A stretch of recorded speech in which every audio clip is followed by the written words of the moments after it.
Friday, and thank you for being here. This is Verdicts Vogue, and I wanted to have the three of us together so that we can talk about what we've created and what we've done in the last 2 years. But first, I want each of you to introduce yourself if you can. I'm Frances Lynch. I'm in Tucson, Arizona. I practice law with the law firm H. Lynch, Goldsmith, and Mendoza, and I'm happy to be here. Hi, my name is Ronda Kelso. I'm in Phoenix, Arizona, and I practice with the Accident Law Group, Brown, Crow, Friedman, and I am happy to be here as well. Yay! Well, I'm happy to be here too. So, congratulations, Frances. I know recently you merged firms and and I know you're in the process of moving, so I appreciate you taking the time to talk with us on this Friday afternoon. And so tell us, how's your Friday going? Well, it's going pretty well. I spent this morning talking with some clients, which was great. Also doing some things at the office, and then I grabbed some lunch and came over here to do the podcast with you. Oh, yay. What about you, Rhonda? How's your Friday going? Oh, let's see. I got a motion for summary judgment, a response that I'm working on, and an initial disclosure statement. Haven't had lunch yet, but looking forward to it here in an hour or so. So then, with all the work that we have going on, let's talk about something fun, right? Because let's talk about how we all met. Do you guys remember how we met? So it kind of is like a cosmic thing that brought us together and what we've done. So for those that don't know, the three of us met, about maybe 3 years ago? Yeah, during... Head squares. Kind of like right now, right? So it's like full circle. Like right now. And we were tasked with creating, the membership committee for Arizona Association for Justice, which is our trial lawyers group here in Arizona. And Ilya Lerma had asked me to help with membership. But from that, it kind of spawned into doing what we now call WAZTLA, which is the Women of the Arizona Trial Lawyers Association. And I mean, I was shocked at that time that we didn't have like a women's group. And I mean, together, we were able to put together a women's group, and I couldn't have done it without you guys. So I want to talk about like what we've managed to accomplish in that short amount of time and where we want to go in the future. So let's talk about that. Sure. Well, when Ilya called me, it's so interesting because she said, I want you to be in this membership group. And I thought, that's the last thing I want to do right now, right? I mean, I just had so much going on. But Ilya is a dear friend. I've known her for a long time. And I did a trial during COVID because we had masks. But I did a trial and she was just so helpful to me. And that was right before COVID happened. And she drove down from Phoenix and she helped me work with my client. And she was just wonderful. And so I said, okay, well, Ilya's asking me to do this. I'm going to do it. But I'll probably try to do as little as possible when I get involved in it. But that's not exactly what happened because I met you guys and you challenged me. And challenge it was, without getting to a lot of the specifics. I know it's taken us a long time. I was super surprised that in 2020, whatever it was, 23, that we didn't have a women's group. I mean, we actually just became official this last quarter, right? Was it December 2024 where we actually became official, and now we are an official women's committee? Is that right? Yeah. And I mean, it's pretty amazing what we've created. So I want to thank you guys for kind of supporting that whole time with Cases and Coffee and all the other wild brain ideas that we had, such as the document. Tell us about the document portal that you created, Frances. People were on the listserv. We created a listserv first, which was wonderful. And, I always think, and I still think this, that community is so important. right? And it's so important for us to share our ideas and also our problems with each other so that, we can help each other learn.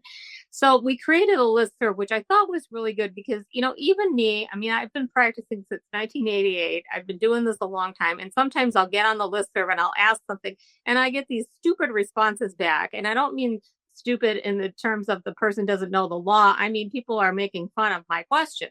Okay. And you mean the mansplaining? Yeah, kind of like that. I know. Example, once I asked a question about slack adjusters, which is a piece of hardware on a commercial truck with air brakes. And it's part of that air brake system. And I just got a whole bunch of references back that really had nothing to do with the air brakes.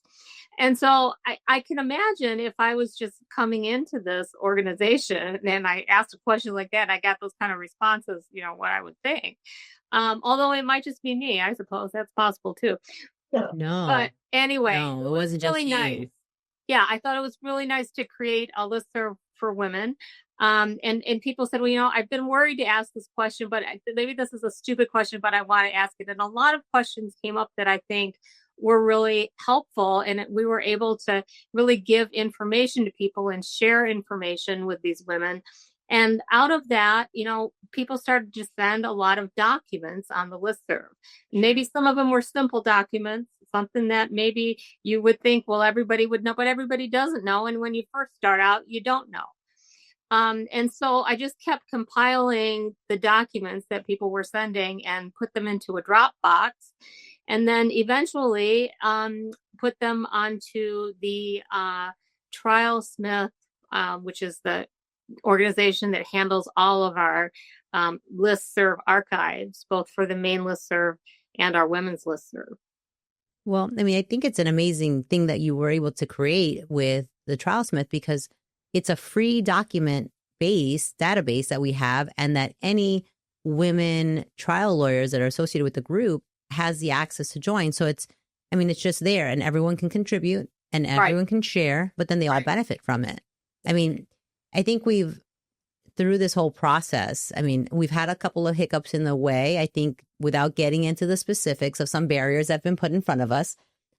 But overall, we've managed to keep forging ahead, even with our next goal of CLE. I know that. So Rhonda and I just recently went to a Nevada. Rhonda, can you tell us about what is it called? It's called Nevada Association for Justice.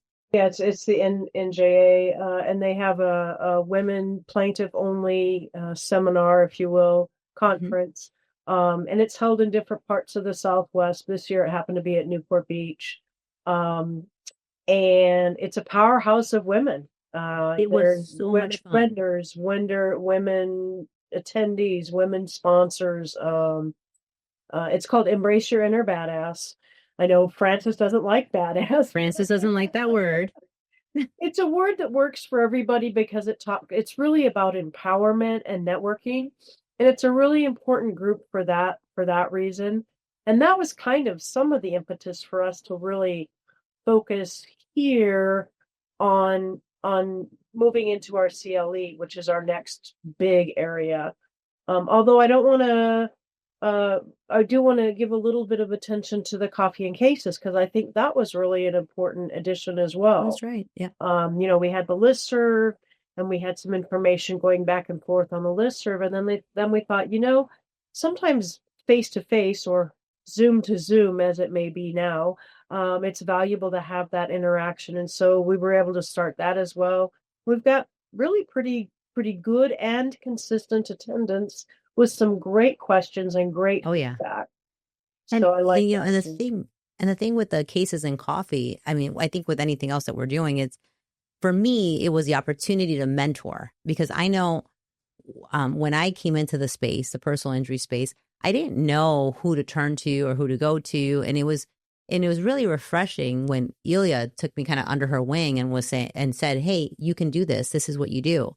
And so I wanted to be able to create that safe space because I also had that experience with our main listserv with the same people giving their kind of critiques that made me feel uncomfortable and not want to ask a question. I wanted to provide that safe space to our women attorneys, because if you look at our membership, even now, of I think it's like a tenth or maybe like 15% of our trial lawyers are women that are in part of Arizona Association for Justice, which I thought was wild. So, I mean, we're already a small group as is. So I thought, let's create and foster this, like, just this like community so that we can help each other and mentor one another, because we raise the bar as we go. And I know that's kind of sounds really idealistic, but for me, it means so much to be able to do that. I mean, growing up as, when I say growing up, as a baby attorney, growing into a seasoned attorney, did you have mentors that you looked to for advice? Frances and Rhonda. Absolutely.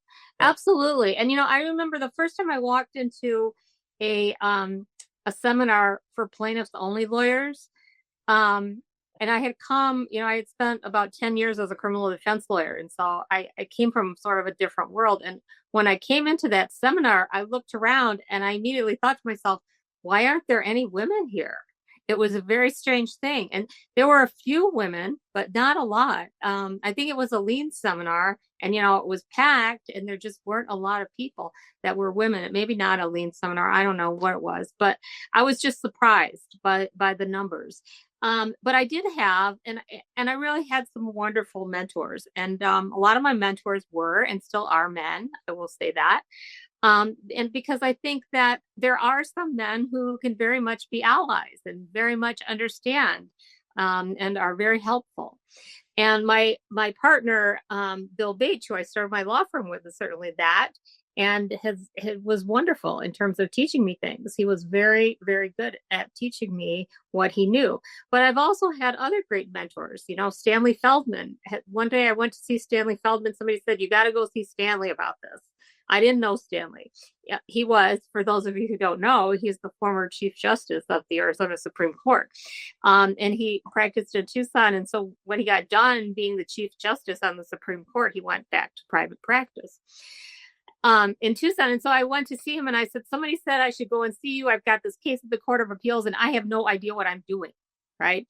And he just kind of laughed and he says, well, I'll tell you what you need to do. And he did. And he was wonderful and has been wonderful ever since.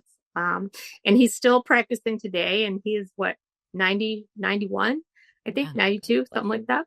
Anyway, so he's great. But I also had other great women mentors. Joji Mills, who is retired now, but she was an incredible plaintiff's medical malpractice attorney. And she, at the end of her career, did a case in Tucson where she got a $6.5 million verdict against a hospital.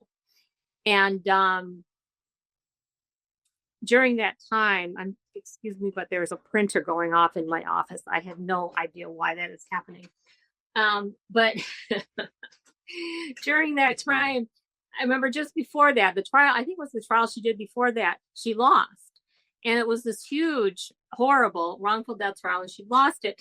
And I have been trying a case at the same time. And so the woman I was trying the case with, and I said, well, where's Georgine? We ought to take her to lunch with us. And somebody said, no, she went to lunch with the jury. So she had taken the jury of the case she lost to lunch. And I was like, oh my goodness, wow. That is so powerful, and she was always doing like these very powerful things like that. Like, I don't know if I would have been able to do that and listen to, after I just lost this 2-week trial, all these things that, they thought were wrong. But she did that. And she's consistently been wonderful about giving me advice, even today, even though she's basically retired from the practice of law. What about you, Rhonda? How about your mentors that you I've certainly had some excellent male mentors. The one, however, that sticks out the most in my mind is a female mentor. She was with me when I went to paralegal school and I had to do an internship, and she hired me for the internship and then ended up hiring me as a nurse consultant. And then I decided I was going to law school. And then at that point, when I came back, she worked with me to get me up and running, on on all sorts of the things that we do that they don't teach you in law school. I mean, there's so many things that you hear about in law school, but it does not teach you teach you how to practice law. And you really benefit from having individuals that you can ask questions of and be with and spend time with. So we did a couple of cases where we got some very nice verdicts, and I was able to be there and be a part of that with her. So, I always say with her, but I shouldn't minimize my participation in those events as well, because I did participate, and I did play a part in those things. So those are fun things to remember and learn from. Sure. And for those who don't know, you also were a registered nurse, or are a registered nurse, right, and primarily practice in medical malpractice is your jam. Correct. I was a nurse for about 10 years. And so I gleaned a lot of knowledge from that. Sure. And then probably about 2 years ago, was it that you had, your legal team had a $2.8 million verdict? We did. Yes, yeah. It was a medical malpractice claim that we had a unanimous verdict on, which was awesome. We've had a couple of multi-million-dollar settlements. Obviously, they're confidential, but and I think having a nurse be a part of the team, whether it be the attorney or in the office, I think it makes a huge difference. Well, I know whenever I have a medical question, you're my go-to. So you're the first person I call when it's like, hey, what do you think about this? What do I need to know? But from, I know for myself, I have been blessed by having these strong mentors. And I didn't grow up with anyone who had been a lawyer or that was an active part of my life. And so now that I'm, I would say not yet what I consider seasoned, but not a new attorney either, practicing 15 years, I want to give back. And I want to make sure that, part of what I do is mentor those young women lawyers who have questions and have so that we can raise them up and help them along their journey like I've been helped. I mean, I know every time I need something, I call Frances my legal godmother, because she always has the answer to any pleading or anything if I'm in a jam, and she instantly sends it to me. And then Rhonda, you're my go-to whenever I have like a medical question. So are both of you currently active in mentoring, though, like you don't have to name them, but just, are you currently active in mentoring a younger woman who you want to see be raised up? Absolutely.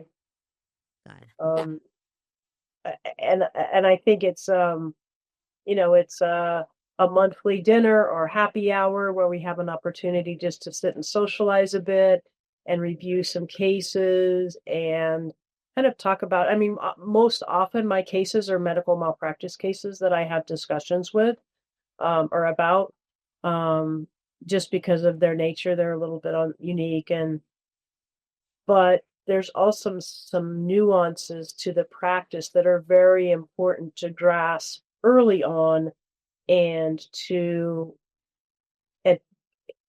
enter those nuances into your practice for every case that you run through. And MedMal has kind of taught me those nuances, and their application are important. And so I like to share that information when I'm asked, or when it's an option. And I know, Frances, what about you? Yeah, I would say the same. There's, sometimes women will come up and say, I know you don't really know me, but, can you have lunch? Yes, of course. I'm happy to do that. I'm always happy to do that. I'm always happy to share what I know. I can't even tell you the number of times that I went to people that I barely knew and said, hey, listen, so-and-so says you might know something about this. Do you know something about this? Because I need to know it.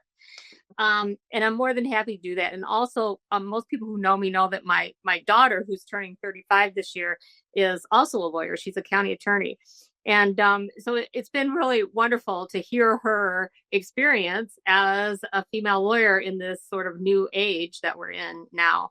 That's been really interesting. And then sometimes I'll go someplace, like I went to a bench and bar in the fall, And this woman came up to me and she was talking, and I caught her name and I said, "Oh, you know my daughter?" And she said, "Oh, you're Erica's mom," because we have the same last name. And I'm like, no, it's the other way around. She is my daughter, right? But no, now all of a sudden I'm Erica's mom. So that's okay too. I can live with that. But no, I'm totally happy to help people and talk to people. And I love it when people email me and say, I had this situation happen and here's how it turned out. That's always neat to hear too.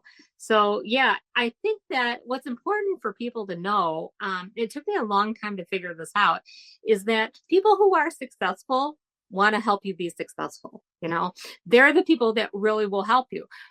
I mean, I can't explain exactly why, but I mean, they want to help you be successful because they know you can do it, because they want to give away what they have. That's always the case. If people don't want to help you, then they're probably not going to be that successful in their own career. That's what I think. Yeah, I think you're absolutely right. You hit it on the head. As we go through, I've noticed that the people that I gravitate to are those who are open about what they do, how they do, whether it's in business, because we also know that there's, besides the legal aspect of it, there's also a business aspect of it. And sometimes the business aspect of running a law firm is more difficult than actually doing the legal thing, because it's just a lot to navigate. And I found as we go through this, I've gone through this journey, that the people who are most successful are the ones that want to see others succeed and don't mind sharing what they know. Because there's room for everyone. I'm a big proponent on there's room for everyone to grow and there's room for everyone to succeed. If you have to fight over one case, then you're not doing something right. So that's kind of how I want to be able to say my karma, I'm putting it in my karma bucket. So it's I want to be able to say my karma bucket is full. But, well, ladies, I want to ask you a couple of things. I didn't touch on my research that I did on you, right? We talked about it a little bit before we started, but I wanted to ask you guys, because I was super impressed that I've known you guys now for going over 3 years. And I had no idea that, that Rhonda, you were such a big part of Gabriel's Angels. Tell us about that and what you do there, because I thought that was. And tell us what Gabriel's Angels is, because I was so impressed. So Gabriel's Angels is a nonprofit here in Arizona, and what we do is we put kids who are at risk together with pets and their owners, handlers, in the school setting, and we help kids. When you bring a pet into the classroom, it just changes everything. It's like having your dog sit at your feet or on your lap or whatever. It brings some calm and some serenity. The same thing occurs in the classroom. And kids who have not been able to otherwise maybe sit still are able to put a hand on a dog and all of a sudden pay attention to what's going on. We help kids read by having the kids read to the dogs rather than stand up and read in front of the class. It's so much easier to read to Fido, There have been some awesome success stories that we have had of kids just turning the corner just because they had a dog in the classroom. We've got actual programming for I'll call them social skills, but like empathy and awareness surrounding awareness of the people that are around you, compassion, those kinds of things. There's an entire 12-week course associated with that. And then we've got the reading program. And then we just introduced a new program where we go out to sites where there have been traumatic events. Like we've seen some suicides in schools, and we will bring a pet and their handler out there just to be present for the kids that are on campus. It's just wonderful, wonderful work. And kudos to the volunteers. I am merely a board member. Well, you do a lot, and I saw that and it just touched my heart. It was just nice to see. as I was stalking you for material in case I needed something to talk to you about, I was like, oh, I noticed that and I loved it because I'm really big on community service. And then Frances, when I was doing my research on you, I noticed and learned that you are an author many times over. Mm-hmm. And you were born in the United Kingdom. Oh, yeah. So tell us about that. I didn't know that. I was born in the United Kingdom, How long were you there, and why don't you have the cool accent? I don't have the full accent because when I got on the bus in the United States, the kids teased me a lot about my accent. And they would come up to me and they'd say frog. And I'd say frog. And they'd go, oh. So I came home sorry. and practiced my American accent. Why to say frog? And now that's how I speak. But my daughter says when I go back there, I tend to sound like I think I do, but she does. Yeah. Maybe she's right. Anyway, so yeah, I was born in the UK. I went to college in Boulder, Colorado. I wrote for a newspaper there. I was a reporter, and one day I needed some more money for something. I wanted to ask for a raise at the newspaper. I wanted 5 cents more an hour. I was getting paid like $5 an hour. And the editor said to me, it was a woman editor who was my direct editor. And she said to me, why don't you go to law school, Frances? Wow. And I was like, law school? Why would I go to law school? She goes, you could make a lot more money doing that than you can doing this. And so I looked into it and I decided maybe I should do that after all. So I applied to law school and I got in and I went to law school, and, law is a lot of writing. And I really enjoy writing. I write all the time, for all kinds of things. And I have written a lot professionally. I've written a book, I've written, articles, I've written 4 compilations and books. I wrote in this, encyclopedia of everyday law. There was a women's law thing that I wrote for. I wrote about all the judges and lawyers in that particular book. Those were published by Thompson, Dale Thompson Group. Yeah. Oh. And then I've written for The Advocate, of course, which is a trial lawyer magazine. I'm sure you know that. And I just enjoy doing that. And so I write for fun and I write for work, and that's all good. Oh, that's amazing. I knew both of you ladies were impressive. When I saw that, I'm like, oh, look, I have really cool friends. So, so my last question for you both before we sign off, because we will have to do a cheers with our verdicts in Vogue over VOOV. My last question is, in 3 to 5 years, what would you like to see yourself accomplish? It can be professional, it can be personal, but what would you like to see yourself do in 3 to 5 years?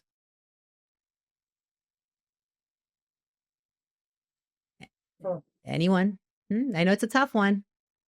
I'm going to let Rhonda go first because she's got a lot of thoughts in her head, I can tell. She does. You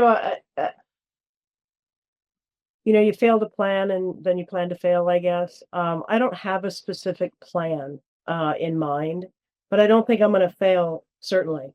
I would hope to be at practicing at the level of a partnership quality. And for me, that means being more selective with my cases and my caseload. Right now, I kind of take a lot of stuff that just comes in. And case selection is huge, especially in medical malpractice cases. So I'd like to probably be practicing at a different level than I currently am. And honestly, within 5 years, I may very well be thinking about starting to narrow my practice just a little bit to looking towards spending a little bit more time doing traveling and some other personal enjoyment things.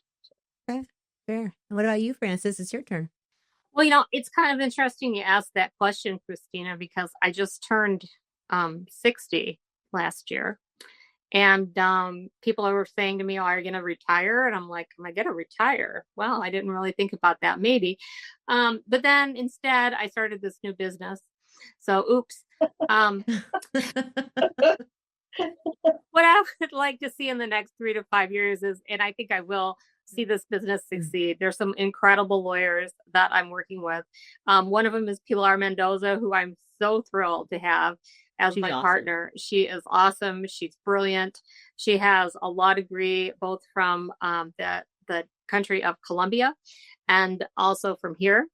And she has a master's in international business. So she is just really, really accomplished, but she's also very down to earth and very practical and an excellent problem solver. And I love women who are great problem solvers. That is just one thing I think is incredible. So we're just starting this new deal, but I think we're going to take it somewhere great. And I'm really looking forward to that in the coming years. Well, I am rooting for you. I'm so excited. I think it was such a great idea. And when I heard about the partnership, I was just ecstatic for both of you. I think the world of Pilar. So, well, with that, ladies, we are concluding. I'm going to cheers. Show off that mug. There you go. Cheers. And thank you so much for spending your Friday with me. I really appreciate it. Anytime. Thanks, Cristina. Bye.